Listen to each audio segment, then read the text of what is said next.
Torcida do Vasco! Aqui a chave é quente. Fala, torcedor vascaíno, Navios na área, trazendo mais um conteúdo para o canal Vamos de Vasco, porque o Vasco não para, galera. O Vasco é para quem acredita. E nessa manhã, Renato Gaúcho vai falar com a imprensa no CT Moacir Barbosa. O Vasco vai oficializar a contratação do Renato Gaúcho. O salário que o Renato Gaúcho pediu ficou na casa de 1.700.000.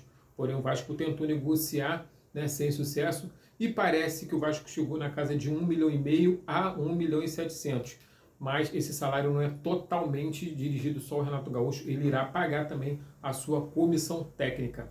E a expectativa, cara, nessa contratação do Renato Gaúcho é muito grande no CT Moacir Barbosa, porque os atletas, principalmente, os gringos, estão muito contentes, assim, estão muito esperançosos, procuraram saber quem é o Renato Gaúcho, fizeram o dever de casa, procuraram saber como é o vestiário com ele, como ele cuida da situação, como que é o treino. E, cara, os caras ficaram assim empolgadíssimos.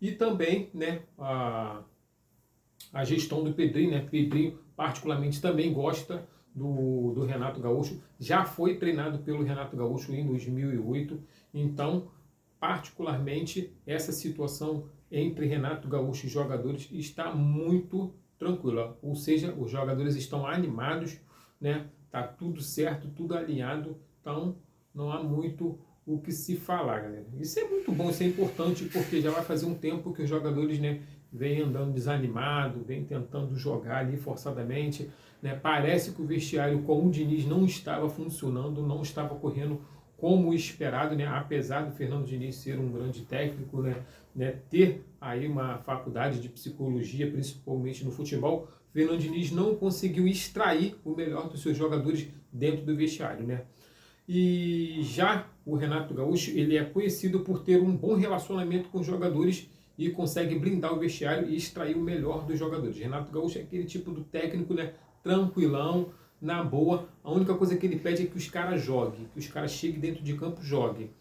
Lembrando, cara, Renato Gaúcho, eu vi Renato Gaúcho jogando, vi ele fazer o gol de barriga, quando ele jogava no Fluminense, vi o cara fazer coisas assim, porra, meu irmão, inacreditável, Ele, Romário, Edmundo, são caras assim totalmente desprovidos de treino, dessas coisas todas, São pessoas natas que jogam futebol.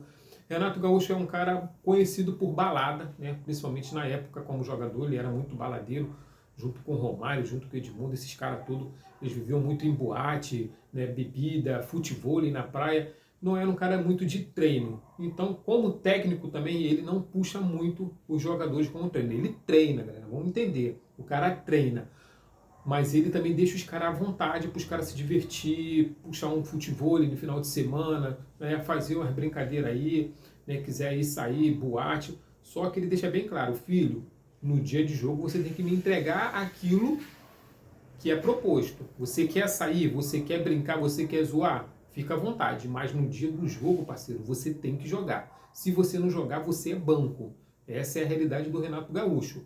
Não é a primeira, nem a segunda, nem a terceira vez. E na maioria das vezes, as entrevistas do Renato Gaúcho são polêmicas por conta disso. O Renato Gaúcho gosta de que os jogadores sejam comprometidos com o futebol. Quer passear com a sua família, quer sair, quer jogar futebol, quer beber, faça o que você quiser no seu intervalo, no seu momento de lazer. Porém, no dia de jogo, filho, jogue bola, presente. Ele também é conhecido muito por fazer panelinha dentro do vestiário. Ou seja, o que acontece? O Renato Gaúcho gosta de jogar com os melhores. Ele vai botar os melhores para jogar. Ou seja, meritocracia também. Ele não é o tipo de técnico que fica fazendo gracinha com empresário, bota meu jogador, bota não sei o que, não. Ele quer ganhar, ele quer vencer, tem um espírito aguerrido, gosta muito, é competitivo, então gosta muito de vencer. Então, essas são as qualidades boas do Renato Gaúcho. Lembrando que Renato Gaúcho já passou 2 vezes pelo Vasco da Gama. A primeira foi em 2005 e ele foi até 2007. A segunda foi em 2008 e ele levou apenas 3 meses e foi o primeiro rebaixamento do Vasco da Gama. Renato Gaúcho foi contratado para não permitir o rebaixamento do Vasco da Gama, mas não conseguiu, e nessa o Pedrinho estava jogando e por isso ele foi treinado pelo Renato Gaúcho. Agora eu vou passar para vocês aqui o retrospecto do Renato Gaúcho no Vasco da Gama. São 38 jogos, 61 vitórias, 39 empates, 38 derrotas, 53,62 de aproveitamento. Então tá aí a situação do Renato Gaúcho no Vasco da Gama. E o primeiro desafio é dia 12 desse mês, galera, contra o Palmeiras pela 5ª rodada do Brasileirão. Já vem a primeira pancada, já vem o primeiro desafio gigante para cima do Renato Gaúcho para mostrar para que ele veio. Se o Vasco conseguir uma vitória em cima do Palmeiras, né, com o comando de Renato Gaúcho, filho, esquece, vai se acender a alegria da torcida vascaína e a torcida vai abraçar o trabalho do Renato Gaúcho. Cara, metade da torcida, né, torceu o nariz com a contratação do Renato Gaúcho e a outra metade está feliz com a contratação do Renato Gaúcho. Eu, com a minha opinião, como sempre, não vou ficar em cima do muro, vou falar para vocês, particularmente eu também torci o nariz com a contratação do Renato Gaúcho.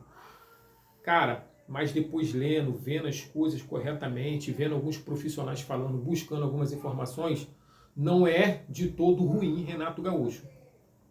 Eu acho até que Renato Gaúcho já está um pouco velho, não sei se ele vai conseguir, né, extrair o melhor dos jogadores, ser o melhor técnico para o Vasco da Gama, mas possa ser que também com a experiência que ele tenha, ele possa sim ser hoje o melhor que ele pode, a melhor versão dele como técnico do Vasco da Gama. Então vamos aguardar, vamos ver, vamos acompanhar o trabalho do Renato Gaúcho aqui no Vasco e torcer para que ele venha fazer o melhor e que nós venhamos sair, pelo menos aí campeão da Copa do Brasil ou campeão da Sul-Americana. E se depender, né, da torcida, particularmente, a gente consegue até chegar na Libertadores aí, chegando aí entre 5º e 4º lugar aí no Brasileirão, porque a torcida realmente comparece. Então, sem mais delongas, tamo juntos, saudações vascaínas. Se gostou do conteúdo, deixa o like, comenta, compartilha, porque isso ajuda muito o canal, galera. E se quiser me acompanhar no TikTok, no Kawaii e no Instagram, tamo junto também. Valeu!